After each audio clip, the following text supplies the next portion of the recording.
আচ্ছা, এমনটা কি আপনার বাড়ির ছোট সদস্যদের সাথে প্রায়ই ঘটে থাকে? বাচ্চাটি হয়তো খুব হাসিখুশি ছিল, হুট করে কোনো কারণ ছাড়াই কাঁদছে। ভালো করে খাওয়া দাওয়া করছিল, হঠাৎ করেই খাওয়া দাওয়া বন্ধ করে দিচ্ছে, কিংবা রাতে ঘুমানোর সময় চমকে উঠছে। কোনো কারণ ছাড়াই গাটা গরম হয়ে যাচ্ছে, অথচ ডাক্তার বলছেন কোনো অসুখ নেই। বাঙালি পরিবারে আমরা একে বলি নজর লাগা বা দৃষ্টি লাগা। অনেক সময় বাইরের মানুষের অতিরিক্ত প্রশংসা বা কোনো খারাপ নজর আমাদের নিষ্পাপ বাচ্চাদের উপর নেতিবাচক প্রভাব ফেলে। আজকের ভিডিওতে আমি আপনাদের সাথে এমন তিনটি অত্যন্ত শক্তিশালী ও ঘরোয়া টোটকার কথা বলবো, যা আপনি মাত্র 2 মিনিটেই আপনার বাচ্চার উপর থেকে সমস্ত খারাপ নজর দোষ নিজেই কাটিয়ে ফেলতে পারবেন। একটি টাকাও খরচা করতে হবে না, অথচ ম্যাজিকের মতো কাজ করবে। তাই ভিডিওটি একদম শেষ পর্যন্ত মন দিয়ে দেখুন, কারণ শেষ টোটকাটি সবচেয়ে বেশি কার্যকরী। টোটকাগুলো জানার আগে আমাদের একটু বোঝা দরকার এই নজর লাগা বিষয়টা আসলে কি। অনেকে একে কুসংস্কার বলে মনে করেন, কিন্তু এর পেছনে একটা গভীর এনার্জি বা শক্তির খেলা রয়েছে। প্রতিটি মানুষের শরীর থেকে এক ধরনের এনার্জি বা তরঙ্গের বিকিরণ ঘটে, যাকে আমরা আভা বা অরা বলে থাকি। ছোট বাচ্চাদের এই অরা বা রোগ প্রতিরোধ ক্ষমতা অত্যন্ত নরম এবং সংবেদনশীল। যখন কোনো ব্যক্তি, সে ভালো উদ্দেশ্যেই হোক বা হিংসে হিসেবে, বাচ্চার দিকে তীব্রভাবে তাকাবে, তখন তার চোখের মাধ্যমে এক ধরনের নেতিবাচক শক্তি বা তীব্র তরঙ্গ বাচ্চার এনার্জি ফিল্ডে আঘাত করে। এর ফলেই বাচ্চার মেজাজ খিটমিটে হয়ে যায়, শরীর দুর্বল লাগে কিংবা খাওয়া দাওয়া বন্ধ হয়ে যায়। আমাদের জ্যোতিষশাস্ত্র এবং বাস্তুশাস্ত্রে এই নেতিবাচক শক্তিকে দূর করার খুব সহজ কিছু উপায়ের কথা বলা আছে। চলুন সরাসরি এবার টোটকাগুলো নিয়ে আলোচনা করি। আচ্ছা, প্রথমেই বলবো লবণ। এই লবণের ব্যবহার কিন্তু একটা অলৌকিক ব্যবহার। জ্যোতিষশাস্ত্রে লবণে রাহু এবং শনির নেতিবাচক শক্তি শোষণের এক অদ্ভুত ক্ষমতা রয়েছে। বিজ্ঞানও মানে যে লবণ নেতিবাচক আয়ন বা শক্তিকে নিজেদের দিকে টেনে নেয়। আপনার বাচ্চা যদি খুব বেশি কান্নাকাটি করে, তবে এক মুঠো সাধারণ রান্নার যে লবণ বা সৈন্ধব লবণ আপনার ডান হাতে নিন। এবার বাচ্চার মাথার ওপর থেকে পা পর্যন্ত ঘড়ির কাঁটার দিকে, মানে ক্লকওয়াইজ 7 বার ঘুরিয়ে এবং ঘড়ির কাঁটার বিপরীত দিকে 7 বার হাতটি ঘোরান। মনে মনে ঈশ্বর বা আপনার যে ইষ্ট দেবতাই হোক তাকে স্মরণ করুন, যাতে বাচ্চার উপরে সমস্ত খারাপ শক্তি এই লবণে চলে আসে।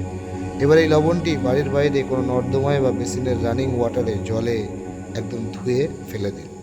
ভুলেও এই লবণের দিকে আর তাকাবেন না। হাত পা ধুয়ে নিন, দেখবেন বাচ্চা 10-15 মিনিটের মধ্যে শান্ত হয়ে যাবে। দ্বিতীয় যে টোটকা সেটা কি? এবার আসি ঠাকমাদের আগেকার দিনে যে টোটকা চলতো, শুকনো লঙ্কা এবং কালো সর্ষের টোটকা। আপনি আপনার ডান হাতে 3টে আস্ত বোটাওয়ালা শুকনো লঙ্কা, সামান্য কালো সর্ষে আর 1 চিমটে নুন নিন। এবার বাচ্চার সামনে দাঁড়িয়ে তার মাথা থেকে পা পর্যন্ত একদম উপর থেকে নিচে 7 বার উত্তরণ করুন। এবার এই লঙ্কা এবং সর্ষে দানাগুলিকে বাড়ির বাইরে গিয়ে কোনো জ্বলন্ত কয়লা, ঘুঁটে বা গ্যাসের আগুনে পুড়িয়ে দিন। এখানে একটি মজার বিষয় খেয়াল করবেন, যদি বাচ্চার সত্যি খুব ভারী নজর লেগে থাকে, তবে লঙ্কা পোড়ার কোনো ঝাঁঝালো গন্ধ বেরোবে না।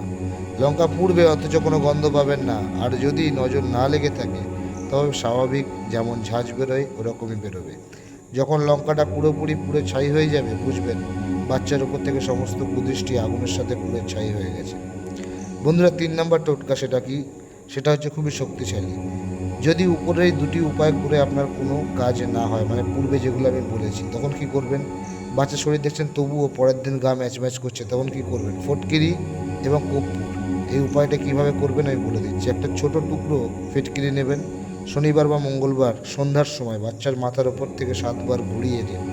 এরপর এই ফিটকিরির টুকরোটিকে একটি পাত্রে রেখে সামান্য কর্পূর দিয়ে ঘরের বাইরে বা বারান্দায় জ্বালিয়ে দিন। ফিটকিরিটি যখন আগুনে পুড়বে, তখন সেটি গলে এক অদ্ভুত আকার ধারণ করবে।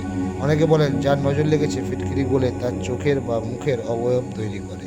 ফিটকিরিটি পুরোপুরি পুড়ে গেলে, ঠান্ডা হয়ে গেলে, সেটিকে কোনো নোংরা স্থানে ফেলে দিন এবং মাটি দিয়ে একটু পুঁতে দিন, বা হয় গর্ত করে পুঁতুন বা মাটি চাপা দিয়ে দিন। এটি বাচ্চার চারপাশে অরা বা এনার্জি ফিল্ডকে একদম লক করে দেবে এবং পজিটিভ করে দেবে। এই 3টি টোটকার পাশাপাশি আপনাদের দুটি অত্যন্ত গুরুত্বপূর্ণ বোনাস টিপস দিয়ে রাখছি। কি? প্রথমত, যখনই বাচ্চাকে নিয়ে বাইরে কোথাও যাবেন, তার কানের পেছনে বা পায়ের তলায় সামান্য কালো কাজলের একটু টিপ একদম দিয়ে তবেই নিয়ে যাবেন। এটি বাচ্চার উপর সরাসরি কুদৃষ্টি পড়তে বাধা দেবে। দ্বিতীয়ত, যদি বাচ্চার জ্বর বা অন্য কোনো শারীরিক সমস্যা খুব বেশি হয়, তবে শুধুমাত্র টোটকার উপর ভরসা না করে অবশ্যই আগে ডাক্তারের পরামর্শ নেবেন। চিকিৎসকের পরামর্শ নেওয়া সবচেয়ে জরুরি। তার পাশাপাশি এই ঘরোয়া উপায়গুলো আপনার বাচ্চার মানসিক ও আধ্যাত্মিক সুরক্ষা নিশ্চিত করবে। আজকের এই ঘরোয়া উপায়গুলো আপনার বাড়িতে অবশ্যই ট্রাই করে দেখুন।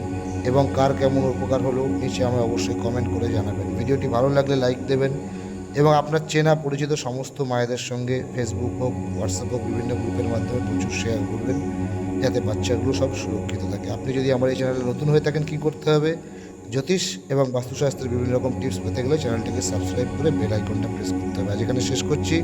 সবাই ভালো থাকবেন, সুস্থ থাকবেন। নমস্কার, জয় মা তারা। প্রত্যেকের সন্তান সবসময় হাসি খুশি থাকুক, এটাই কাম্য।